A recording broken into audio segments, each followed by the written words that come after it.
Salut et bienvenue à cet autre épisode de l'astuce du jour. Dans cette édition, nous serons focus sur une dermatose appelée la dâtre. Tout ce qu'il y a à savoir sur le traitement de cette maladie, c'est dans un instant. La dâtre est un terme flou indiquant des maladies de la peau se caractérisant par la formation de plaques sèches et squameuses au niveau de l'épiderme. Cette dermatose peut aller jusqu'à un durcissement de la peau.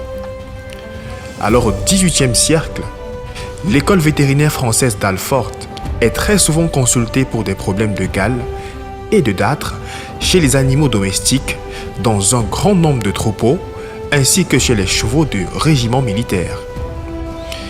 Ceci pousse le vétérinaire Philibert Chabert à écrire un traité sur le sujet que le gouvernement fait imprimer en 1783 à l'imprimerie royale avant de l'adresser à tous les intendants de province ainsi qu'aux chefs des corps militaires.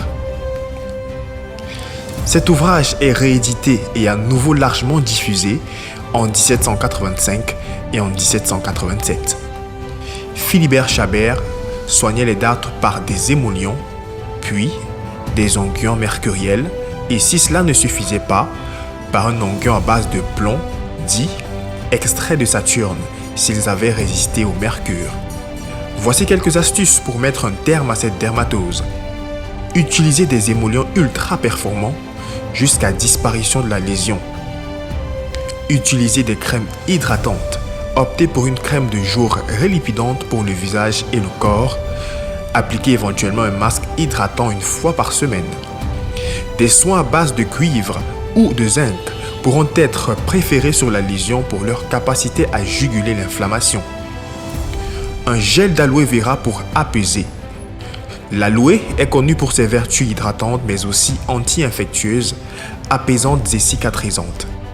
Présent dans des gels ou des crèmes, il s'applique facilement sur les zones squameuses mais se révèle parfois irritant. L'huile d'onagre pour réparer. L'acide gamma-linolénique qu'elle contient est un acide gras essentiel de type oméga 6 qui lui confère de remarquables propriétés émollientes. L'huile de bourrache est une bonne alternative. Pour l'une ou l'autre, comptez 2 à 3 gouttes étalées directement sur la dâtre plusieurs fois par jour. Le beurre de karité pour nourrir et protéger. Riche en vitamine A, notamment il aide la peau à retrouver son élasticité.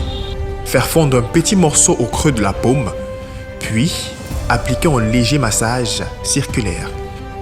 L'huile essentielle de géranium rosa pour ses vertus cicatrisantes et antifongiques. Mélangez 2 gouttes d'HE à 2 gouttes d'huile végétale de calendula et appliquez sur la dâtre 1 à 2 fois par jour pendant 7 jours. Il est aussi possible d'ajouter 1 goutte d'une autre HE anti-inflammatoire, apaisante et régénérante dans sa crème quotidienne ou dans l'huile d'onagre. L'homéopathie. La pommade au calendula fait merveille pour régénérer les zones sèches et abîmées. La bardane et la pensée sauvage, adoucissantes. Ces 2 plantes calment l'inflammation et les démangeaisons cutanées. Elles peuvent être appliquées en décoction ou absorbées par voie orale. Voici quelques gestes adaptés en cas de dâtre. Utilisez un pain sur gras ou sans savon pour sa toilette. Se rincer d'une eau propre après un bain de mer ou une séance de natation. Bien protéger sa peau du soleil en saison sèche et du froid en saison pluvieuse. Huiler de l'intérieur en consommant des poissons gras 2 fois par semaine si possible et en utilisant des huiles végétales de colza, de lin et de noix qui contiennent des acides gras essentiels de type oméga 3. C'était l'astuce santé. À très bientôt pour un nouvel épisode sur Season Media.